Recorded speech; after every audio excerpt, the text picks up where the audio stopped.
Hey, thanks for joining me.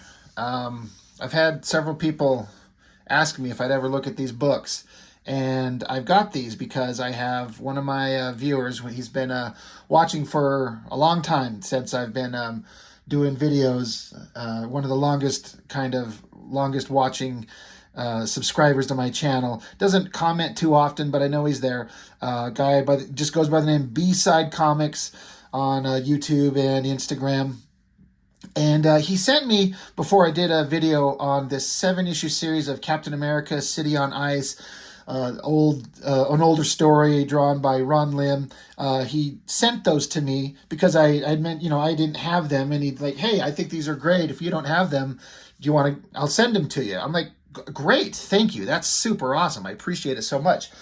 After we did those, he hit me up again. He's like, hey, how about the Lobo series? If you don't have those, I'll send those to you so you can look at them. I said, shit, great, thank you. I'm humbled. I don't know what to say. Thank you so much. I kind of feel bad because I got these a couple months ago. So B-Side Comics, I am so sorry for taking so long to get to these. There's a couple reasons, and some of it's just life, work, kids, that type of stuff, working on my books. And it's easier for me to pull out a comic that I've read many times and kind of just do a quick flip through it to refamiliarize myself with the material, then sit down and talk about it and just keep going with the channel. But if it's not something, if I'm given something that I haven't ever seen before, I've never read, I want to give it a good read and have an understanding of it. And so I guess the struggle is these comics are not made for me. I do not get it at all. I did not enjoy these one bit from a story and character perspective. I know that Lobo has been very popular. I know that this was a big deal. I heard nothing but just ravings about it from comic magazines and news reporting, and just people always just talked about these books as being just so awesome. And I think because it was so different. From what I seem to remember hearing, and somebody can correct me please if I've got this wrong, they'd say that like Lobo was kind of like Wolverine in space, but with Superman's powers. So I'm like, okay, that's weird, but okay, sounds interesting. And so I got the 4 issues. And I have tried to read these things like 5 or 6 different times, and I just cannot get through them. I'm not saying they're bad. I'm just saying it's a different vibe, and I do not like them. I would never read these again. I would never pick these comics up. I didn't know that it was supposed to be like funny comics, like gag comics. I mean, you'd think you'd look at this cover and be like, well, it's certainly not serious, but I didn't know. I don't know anything about it, and I appreciate humor, don't get me wrong. No matter how hard I tried, I could not get through these. I mean, I have seen every page and I've read them kind of at least through once, but it's kind of like if you ever had something you just can't get into, like if you've got a book and you're reading it, like a novel, and you read it and you realize you've read several paragraphs, but then you stop and you're like, I didn't retain any bit of that information. You have to stop and go back and read it again. And sometimes you read the same page 4 times. You just can't focus on it. You can't get into it. It's kind of like that. Just no matter how hard I tried, I could not get through these with any kind of interest. It's just, they're not made for me. But that's not to say they're not good. I'm a big advocate of saying, like, just because a person doesn't like a thing means that thing is bad. Objectively, it just means that it's not made for me. It's not in my wheelhouse of stuff that I find interesting. The character, the sense of humor, the way the story was told, I did not care. I tried so hard. So B-Side Comics, my friend, I'm sorry. Like, this is a big, important, I feel bad saying that. Like, this is a gift you sent me to do on my channel, and I wanted to give it a shout out, a proper shout out. And I wish that I enjoyed them, and I didn't. I can't get into these damn books. I do like the artwork.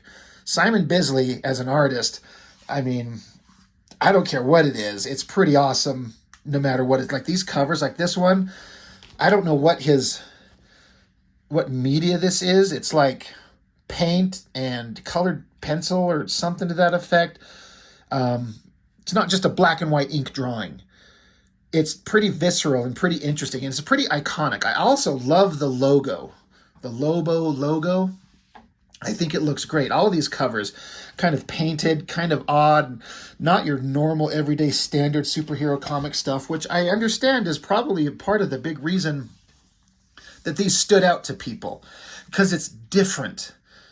That's a great cover there. I kind of think issue 4 is the lesser of them, because it's just kind of like a regular black and white ink drawing colored normally, as opposed to these like more painterly covers. I think these three, let me line these up.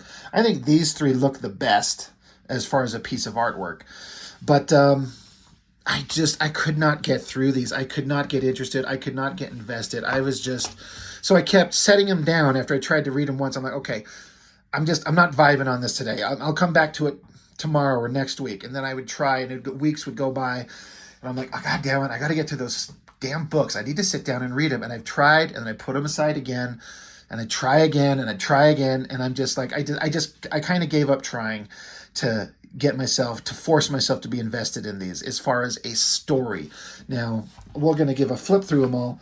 Artistically, I liked it for the most part. What I don't like is I talk often in my channel about older comics. I mean, this is from 1990, I believe, but like newsprint and old coloring processes. I think that stuff can look really good. The comics have that old vibe, that old look. And this kind of has that, but there are parts where the coloring, it's not that the coloring is a weird choice, but I feel like sometimes the reproduction of it on this printed page isn't quite as good as it could be. I look at all this artwork, and I think that if this was just straight black and white, just Bisley's black and white artwork, I would get a lot more enjoyment as a visual experience. But even some of the regular color, some places the coloring looks really, really good, and some places I'm like, this is kind of weird. But I tried so many times to just read this thing, and he's pissed off, he's getting blackmailed, he has to go break someone out of jail. And I didn't understand the character of Lobo, again, previous to this. I didn't know anything about him. This foul-mouthed, hyper-violent, like, killer guy, super strong, can exist in the vacuum of space. And it's also done with a certain amount of, like, it's a joke. Like, it's a sense, it's not supposed to be like your standard, like, such a serious superhero comic or something like that. It's supposed to be like something fun and off the beaten path and kind of adventurous and different and just weird. And I appreciate that. I like this ridiculous looking skull up front rocket bike that he just zips through space. That's pretty awesome. I mean, the closest kind of experience I've ever had with Lobo previous to this was Liefeld's stupid Bloodwolf character in Darker Image #1, where it was like, I don't know, 8 pages of this guy. Now, I understood at the time that Bloodwolf was supposed to be Lobo or some kind of Lobo type ripoff. And I'm like, okay, it's kind of funny, I guess, and it's kind of over the top and silly. So I was like, all right, that's what that is. So Lobo must be awesome. Again, I'm not saying he's not. The whole vibe of these comics, it's not anything that interests me. I like the artwork, like I've said. If these were in black and white, I think I'd be way more invested. There's a certain art style going on that sometimes reminds me of like that animated Eon Flux. There's a certain amount of that. Bisley's got a really weird way of drawing. I also like the way that the stories are told. It took me a minute to realize that this wasn't like an ad. This is like part of the book. It's like I don't know how to explain it, because I did read it, but I didn't commit any of it to memory. But it's like a chapter in the book of the history of Lobo himself as a young kid, and it's a violent, weird kind of story. It's got weird character designs, like this head on this robotic kind of creature. The angle kind of makes it hard to really kind of make out. It's got a big old stogie. It's kind of funny. It's kind of interesting for sure. And then there's this violent humor going on. His body's basically ripped up here. And he's just trying to play it off like it wasn't that big of a deal. Even funnier is this Steven Seagal marked for death. He's a good cop in a bad mood. Yeah. But there's a lot of interesting art. It's so different. It's in places it's extremely detailed. In other places, really rough and kind of a caricature, and like this is not something you'd ever see like Jim Lee do, right? Which is fine. Like, we need to have some variety in our comics for sure. And I can see how this would appeal to kind of like a certain kind of audience that wants something different. Like this badass guy. Like, this is almost like a repeat of the cover. One eye wide open, one eye kind of shut, gritting his teeth. Like, it's great artwork, great muscular anatomy, great inking. I'd love to see this in black and white. But the color and the way it's reproduced, I don't think it's going to show up on camera. If I get in the right light, like, you see how like there's this hard black line along where there's this blue, and then there's like this different tone in this shadow. The way that these things are printed, it's just weird. I don't get why it looks like that. Something's kind of odd going on there as far as the reproduction of the art and the coloring. I don't understand what it is. Same thing up here with this figure. See how those blue shapes, they're like outlined in a black that's darker than the black in his outfit there. I don't get it, and it really kept throwing me off. So again, it visually looks interesting. It's very unique. And there were one or two places where the humor, I kind of got a little bit of a chuckle out of it. Like, oh, that was funny. But all in all, the humor, for like 98% of it, did not land with me. I didn't find it funny at all. I get it. Like, I laughed at this. It's like, it says it's the popular Scarf and Barf truck stop. Like, Scarf and Barf truck stop. That's funny. I got a chuckle out of that. The technology, the drawings and the technology there. There's that awesome bike again. Great shot of his face. I feel like this would make like an amazing, like, heavy metal type animated movie if it just sticks with this art style and this vibe. I mean, look at this weird design on this lady's face, her glasses that Lobo had to bust out of jail. Awesome action scenes. Again, I love the drawings. I think if these were in black and white, I'd be having a lot more fun. But the coloring, while it kind of works, it kind of takes some of the joy out of the artwork for me, as far as, because I'm just struggling to find something interesting about it to latch onto that I like. So, and it also, I know that it was from what I remember, like I said, I've never read these previous. I've never seen these previous to this, but I always seem to have gotten the vibe out of these books that they were very popular when they came out. People just really liked them, and it was a different thing. It's not Superman, Batman, Spider-Man, Captain America. It's not stuff like that, but it's a whole different vibe of the character, of a character that to give you something different. And maybe there wasn't anything like this before. If I remember correctly, again, somebody correct me if I'm wrong, that this character existed already previous to this, but in a very different design. And then I think that they altered him, retooled him to become this kind of version, which seemed to become the iconic version that everyone kind of knows. That is a great upshot of that face. Holy shit, is that hard to draw. That is really well done. But then I seem to remember a couple years ago, there was some kind of like redo, like a revamp of the character again to be some kind of like skinny little teenage boy pansy looking thing. I'm like, I don't know anything about Lobo, except I do know what he looked like and kind of the vibe that I understand that he was supposed to have. And man, is that new version not going to click with anybody. And I don't think it did from what I seem to remember the news articles saying about it. See, this black and white artwork right there, that looks awesome to me. I kind of wish these books were all that way. But I'm sorry that I can't, and maybe it's better, maybe it's good for some variety anyway. I can't really talk to you about the story because, again, I did read these. I literally read every word spread out over 5 or 6 different attempts over the last couple of months. But I couldn't retain any of it, and I don't know what's going on. Here's more of that weird printing I'm talking about. with like the shadows and the different levels of darks. Kind of throws me off there. I don't know what's going on.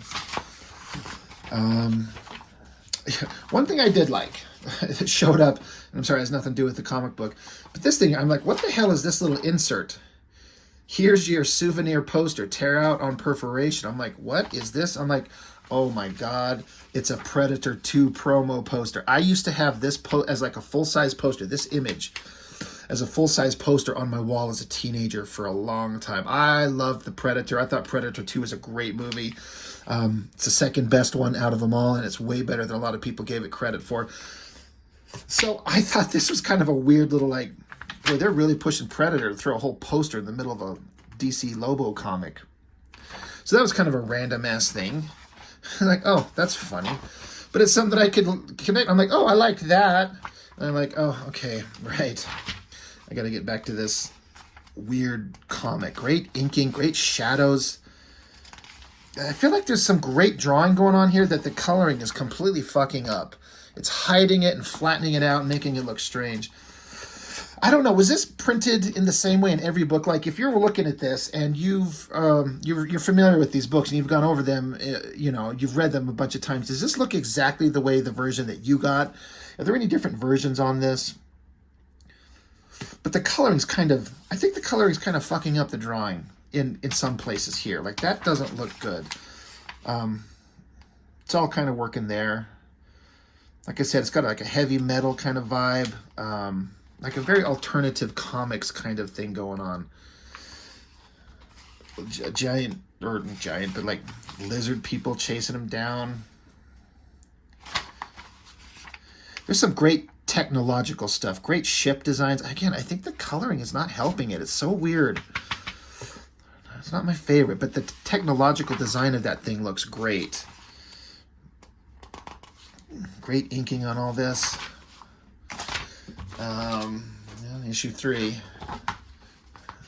Great cover, great coloring. I mean, that looks just fantastic. But it's all right. Now I'm mad. Like, that's not funny. I mean, I guess if there's a vibe of the character that I'm just missing, but I'm like, that's not funny. You know, it's like, it's cute, I guess. It's just not. I don't know. Let's just keep flipping through these. Weird, interesting color choices for these like alien characters. I mean, it makes sense that they're alien creatures, and so they got different looks, different skin tones. That I thought was a fantastic piece of artwork. I don't know what the hell it is. Some giant space ship something. The scale of it, the angle on everything, like, I don't know what the hell it is, like the ink splatter and the backgrounds all over the place. There is some kind of weird, crazy, awesome art going on there. It's awesome. I don't know what it is, but that's a great piece of artwork in that right there. It's just a lot of Lobo sitting around. This lady he picked up, she got her legs cut off, chopped off, gnawed off. I don't know. A 14th annual spelling bee with all these weird creatures, and Lobo's got to be part of it. They got guns trained on them. Okay, kind of funny. The art here with the lettering and the weird kind of backgrounds, as a piece of artwork, this whole thing is very interesting, and I like that. That was really cool. All of these pages through here with the different backgrounds, or the backgrounds, the weird borders, like the hand kind of drawn, look like little pieces of paper kind of torn up on the edges. These pages are looking interesting. I mean, the whole book's visually interesting, but the borders here, it's a whole different vibe, and I'm liking it. But try it as I might, I couldn't read it. I kind of got sick of his one big eye, one small eye, his tongue sticking out. I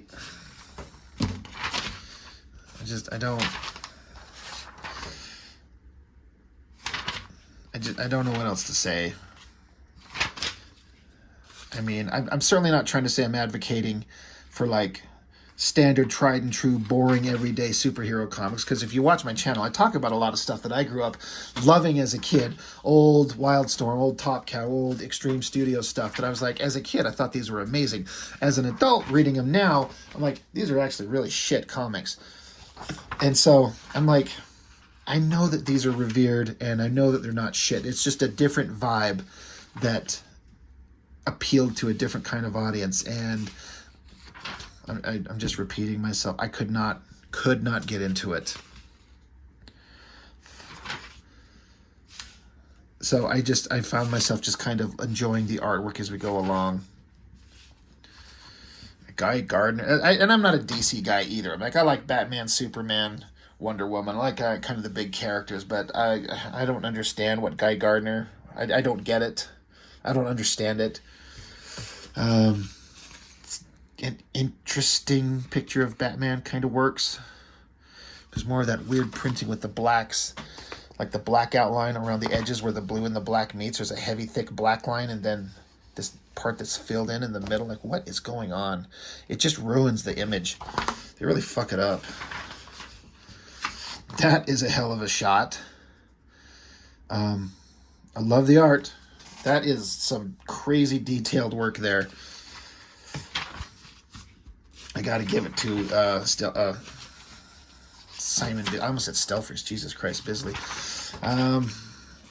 So once again, they throw in these funny gags. Like, you almost feel like this is like, you could be a badass bounty hunter. Send money to here, but your face here. But this is just a gag part of like the thing. It just as a joke. Here you got Lobo singing, wearing a ridiculous outfit. So I was just about to say, God, jeez, that's a great, this giant ship. That, whatever the hell is going on, that's awesome. But to my man, B-Side Comics, for sending these to me, thank you. I appreciate it. Now, I've seen them. I've had the chance to experience it. Now that I know, I am sorry that I don't like these. They're just, I don't get it. But I'm just probably saying it for the 10th time in these reviews, looking at these books, that I'm not saying that they're bad. I'm just saying they're built for a different audience that's not me. Artistically cool. I tried to get through them and I just couldn't. But I know a lot of people love them. There's a big kind of following for this and a big appreciation for this. I've had several people say, "Hey, when are you going to look at Lobo?" And I was like, well, I didn't own them. I don't have them. And maybe at some point I can pick them up. And then B-Side Comics sent them to me. Thank you. So much respect for that.